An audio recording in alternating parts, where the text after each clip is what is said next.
Hi friends, welcome to our channel Vaidik Pathshala. और आप पढ़ रहे हैं लूसेंट से मॉडर्न हिस्ट्री, है ना। इससे पहले हमने बहुत सारे टॉपिक्स डिस्कस कर लिए हैं, जैसे डिफरेंट टाइप्स ऑफ मूवमेंट्स, है ना, civil revolts, lower caste movement, social religious reformers कौन कौन से थे, है ना। ये सारी चीज़ें हम देख चुके हैं मॉडर्न हिस्ट्री में। और उससे भी पहले हमने देखा था कि किस तरीके से ब्रिटिशर्स इंडिया आए, फ्रेंच आए, उनके बीच में एंग्लो फ्रेंच राइवलरी, किस तरीके से ब्रिटिशर्स ने एक्सपेंशन किया, उनकी लड़ाई होती है मराठा से, सिख से और मैसूर राज्य से, है ना। और आज हम लोग देखने वाले हैं ऐसी, उसके बाद हमने 1857 की क्रांति भी पढ़ी, 1857 रिवोल्ट भी पढ़ा, डिस्कस किया। देखो, ये जो लूसेंट की बुक है ना, इसमें आपको फैक्चुअल चीज़ें पढ़नी है। आप अगर ये सोचो कि यार हिस्ट्री बिल्कुल डिटेल में पढ़े हम, है ना, सब कुछ जाने, तो वो उसके लिए नहीं है लूसेंट आपकी, ठीक है। यहाँ पे सिर्फ और सिर्फ फैक्ट्स है, ठीक। कलेक्टिव फैक्ट्स, फैक्ट्स को कलेक्ट करके एक जगह पे दे दिया गया।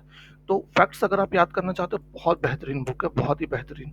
और ऑलमोस्ट बहुत सारे, अगर वनडे एग्जाम दे रहे हो तो आपके लिए सफिशिएंट है ये बुक, ठीक है। इवन कई स्टेट्स के पीसीएस के लिए भी सफिशिएंट है ये बुक, प्रीलिम के लिए। मैं मेंस की बात नहीं कर रहा, सिर्फ प्रीलिम्स के लिए, ठीक है। तो क्योंकि फैक्ट्स इतने ज़्यादा हैं, अब जब मेंस वेंस की आप तैयारी करते हो ना, तो वहाँ पे बहुत ज़्यादा डिटेल में आप पढ़ते हो। लेकिन कई बार क्या होता है, उन बात में आप जानते बहुत कुछ हो, लेकिन आपके दिमाग में फैक्ट्स नहीं आते, ठीक है। फॉर एग्जाम्पल, आपको पूछ देगा कि लैंड होल्डर्स सोसाइटी फाउंडर कौन था, वो आपको पता होगा, लेकिन यही दो चार एसोसिएशन के नाम दे देगा और बोलेगा कि इनको सीक्वल में करो, तो हो सकता है आपको साल याद ही ना रहे, ठीक। तो ये बहुत ही, मतलब, ऐसे क्वेश्चन और एकदम फैक्ट वाइज दिया हुआ है। और सबसे बेहतरीन की बात इसकी ये है कि सिस्टमेटिक वे में, अगर देखो आप इस साल देखो, ऊपर से लेकर नीचे के वे दिया हुआ है ना, बढ़ते हुए असेंडिंग ऑर्डर में दे रखे हैं इसको। तो अगर आपको मान लो साल नहीं भी याद है, अगर ये ऑर्डर भी आपको याद रहेगा कि ये इसके बाद था, वो उसके बाद था, तो आप आराम से करके आ जाओगे वहां पे, ठीक है। चलो, होप आपको समझ में आ गया हो। ज्यादातर क्वेश्चन तो आपको वनडे एग्जाम में यही आएगा कि ऑर्गेनाइजेशन का नाम दे देगा। आज हम लोग इंपॉर्टेंट ऑर्गेनाइजेशंस का डिस्कशन करने वाले हैं जो बिफोर कांग्रेस हुई थी। ऐसी जो सोशल रिफॉर्म्स वगैरह आता है, सोशल ऑर्गेनाइजेशंस थी, है ना, रिफॉर्म ऑर्गेनाइजेशंस, तो उनमें ज्यादातर आपको यही देता है, ऑर्गेनाइजेशन का नाम और फाउंडर पूछ लेता है ना। कई बार आपको असेंडिंग ऑर्डर में भी करने को दे देता है, तो वो आप ध्यान में रखना। चलो, आज हम लोग पढ़ेंगे कुछ एक ऑर्गेनाइजेशंस जो इंडिया में पॉलिटिकल ऑर्गेनाइजेशंस बन रही थी, लोग धीरे धीरे पॉलिटिकली एसोसिएट हो रहे थे, है ना। कांग्रेस से पहले भी ऐसी कई सारी एसोसिएशंस थी, इंडिया में एग्जिस्ट करती थी। तो हम उन ऑर्गेनाइजेशंस के बारे में पढ़ेंगे, ठीक। सबसे पहले नाम आता है लैंड होल्डर्स सोसाइटी, 1837 में कलकत्ता में बनी। कौन थे फाउंडर? द्वारका नाथ टैगोर, राइट। बहुत इंपॉर्टेंट है ये। ब्रिटिश इंडिया सोसाइटी, लंदन में, 1839 में बनाई गई, विलियम एडम द्वारा, अंग्रेज के द्वारा ही बनाई गई थी।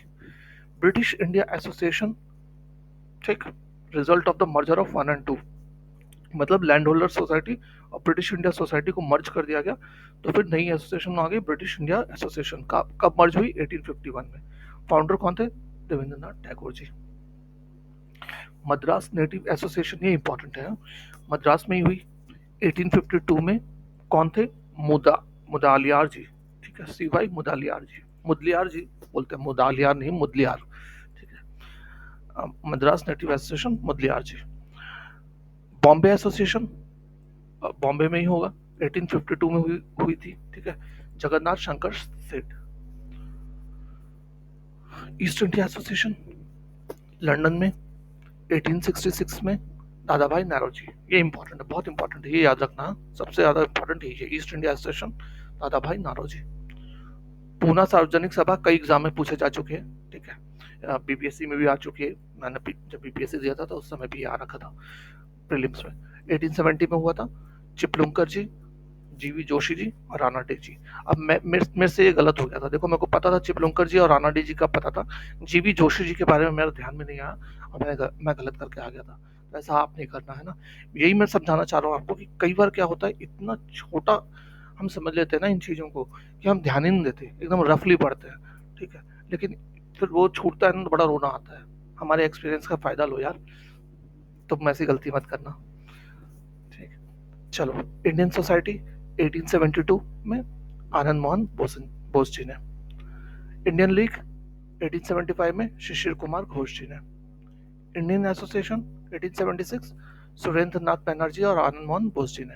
ठीक है, एस एन बनर्जी एंड आनंद मोहन बोस। आनंद मोहन बोस जी की और कौन सी थी? इंडिया सोसाइटी भी थी, इंडिया एसोसिएशन भी, इंडिया सोसाइटी भी। ठीक। इंडियन नेशनल कॉन्फ्रेंस, यही लोग थे, सुरेंद्र नाथ बनर्जी और आनंद मोहन बोस। तो आपको इन्होंने दो बनाई है ना, एस एन बनर्जी और आनंद मोहन बोस ने, Indian Association, Indian National Congress. Madras Mahajan Sabha, Rangiah Naidu, V Raghavachari, V Raghavachari, Ananda Charlu और जी एस अय्यर जी ने। ठीक है। फिर बॉम्बे प्रेसिडेंसी एसोसिएशन, ये भी बहुत इंपॉर्टेंट है। ठीक, किसने? फिरोज शाह मेहता, के टी ताइलांग और बदरुद्दीन तैयब जी। ठीक है, ये बहुत इंपॉर्टेंट है आपके लिए, बॉम्बे प्रेसिडेंसी एसोसिएशन। फिरोज शाह मेहता जी, ताइलांग जी और बदरुद्दीन तैयब जी ने 1885 में ही कांग्रेस भी आ गई थी। तो ये दोनों पैरेलली ही एक तरीके से आई है ना। कांग्रेस साल के बिल्कुल लास्ट में बनी थी, दिसंबर 85 में बनी थी, और ये बीच में बनी होगी 85 के। ठीक है। फिर जन्म होता है आपका इंडियन नेशनल कांग्रेस का, कहाँ? बॉम्बे में ही 1885 में। फाउंडर थे ए ओ ह्यू। ठीक है, इंग्लिशमैन थे, रिटायर्ड सिविल सर्वेंट थे, है ना। वो बहुत सारे नेशनल लीडर्स को जानते थे, और उन्हीं के साथ मिलकर के उन्होंने ये कॉन्फ्रेंस को सपना देखा, और फाइनली इसको स्टैब्लिशमेंट होता है। ठीक है। कांग्रेस के फॉर्मेशन का सपोर्ट सभी लीडर्स ने दिया। देखो, हर कोई चाहता था उस जमाने में कि एक ऐसी ऑर्गेनाइजेशन हो, ऐसे छोटी मोटी तो बहुत सारी थी, है ना, हर अपने अपने एरिया में थे, मद्रास में है, बॉम्बे में है ना, कलकत्ता में है, हर जगह। बट सबको था कि हाँ, कोई एक ऑल इंडिया एसोसिएशन होनी चाहिए जो सबकी बात रखे। तो वो बनी कांग्रेस, इंडियन नेशनल कांग्रेस, है ना। और कांग्रेस का मतलब ही होता है जमाव। तो कांग्रेस बनती है, और वहाँ पे ऑब्वियस सी बात है, हर जो भी लीडर, इंडियन लीडर्स था, वो सबका इसको सपोर्ट था। पहले पुणे में होने वाली थी इसकी मीटिंग, लेकिन पुणे में क्या हो रखा था, कॉलरा फैला हुआ था, तो इसको शिफ्ट कर दिया गया बॉम्बे। ठीक है। कहाँ पे हुई थी फर्स्ट मीटिंग इसकी? गोकुल दास तेजपाल संस्कृत कॉलेज, बॉम्बे, है ना। फर्स्ट प्रेसिडेंट कौन थे? डब्ल्यू सी बैनर्जी, वो एक लॉयर थे कलकत्ता के। कितने लोगों ने अटेंड किया था ये पहला जो हुआ था? 72 डेलीगेट्स आए थे पूरे इंडिया से। फिर 1885 के बाद क्या होने लग गया, हर साल होता था ये, हर साल दिसंबर के महीने में इंडियन नेशनल कांग्रेस होना चालू हो गई। ठीक है, अलग अलग सिटीज में। हम्म। पहले इनिशियली क्या हुआ, पहले 20 साल जो इंडियन नेशनल कांग्रेस थे, उसमें मॉडरेट लोगों का बहुत ज़्यादा इन्फ्लुएंस था, है ना। और मॉडरेट्स कौन थे? मॉडरेट्स वो लोग थे जो मतलब ब्रिटिशर्स में बहुत बिलीव करते थे, ब्रिटिश जस्टिस में, ब्रिटिश जेनरोसिटी में, है ना, कि दयावान लोग हैं ये लोग, और हमारा भला करना चाहते हैं, हमें इनसे लड़ना नहीं चाहिए। तो वो उसमें बिलीव करते थे, है ना। Their aim was not to be aggressive for attaining independence, lest the British should suppress this. वो बिल्कुल भी नहीं बिलीव करते थे कि हमें अग्रेसिव होना चाहिए, छीन लेनी चाहिए अपनी इंडिपेंडेंस को अंग्रेजों से। ठीक है। और वो उनसे बस पिटिशन वगैरह, एप्लीकेशन वगैरह दे करके बस करते रहते थे, अपनी बातों को बातचीत करते रहते थे। तो धीरे धीरे क्या हुआ, फिर इनकी थोड़ी बहुत कोशिशें रंग भी लाई। इंडियन काउंसिल एक्ट आता है 1892 में, जिसने अलाउ किया कि कुछ मेंबर्स जो हैं इनडायरेक्टली इलेक्ट होंगे इंडियंस, और ठीक है, इनडायरेक्टली इलेक्ट भी होंगे। तो ये था आपका कहीं ना कहीं इंडियन काउंसिल एक्ट 1892, इनकी कोशिशों से आता है। मॉडरेट लीडर्स की बात करें, कौन कौन से थे? नैरोजी जी थे, A O Hume, Badruddin Tyab ji, Ranade, W C Banerjee, Feroz Shah Mehta, S N Banerjee, C Shankar Nair, Madan Mohan Malaviya ji, Srinivasa Sastri, Tej Bahadur Sapru, Gopal Krishna Gokhale, Anand Mohan Bose, हाँ, E Dinesh Wacha, Rash Behari Ghosh, Mohanlal Ghosh, P Ananda Charlu, C Y Chintamani, R C Dutt, Subramania Iyer, K T ताइलांग, Madhusudan दास और रहमतुल्लाह एम सयानी। इनके नाम क्यों बोल रहा हूँ मैं? आप बोल रहे हो क्यों नाम इनके चला के टाइम खराब कर रहे हैं? नहीं, कई बार क्या करते हैं ये लोग, आपको दे देंगे कि बताओ इनमें से कौन सा आपके वो हैं, अम, आपके बताइए इनमें से कौन से हैं मॉडरेट लीडर्स, ऑप्ट करिए। ठीक है, इस तरीके से भी क्वेश्चन आता है। अब देखो कुछ एक सेलेक्ट ओपिनियन, ये भी क्वेश्चन आता है। देखो मैं हर लाइन के बाद बोलता हूँ कि ये भी क्वेश्चन आता है। लूसेंट को इसीलिए इतनी ज्यादा इंपॉर्टेंस दी जाती है क्योंकि इसकी हर लाइन से लगभग लगभग क्वेश्चंस आए हुए हैं एग्जाम में भाई। तो आप जो ये किताब पढ़ रहे हो ना, समझ लो कि ये कहीं ना कहीं क्वेश्चन किसी ना किसी एग्जाम्स में आ रखे हैं 100%। तो आप जो भी लाइन छोड़ोगे तो आप अपने भरोसे छोड़ रहे हो, और कौन सा लाइन से कौन सा क्वेश्चन आएगा कुछ नहीं पता। ठीक, तो अगर वनडे एग्जाम दे रहे हो आप बैंकिंग का, चाहे कोई भी वनडे एग्जाम है ना, तो आपको तो मतलब लाइन बाय लाइन रटी भी होनी चाहिए लूसेंट हर हाल में। ठीक, सेलेक्ट इंडियन ओपिनियंस की बात करें तो INC represents only a microscopic minority, ये किसने कहा था? लॉर्ड डफरिन ने कहा था।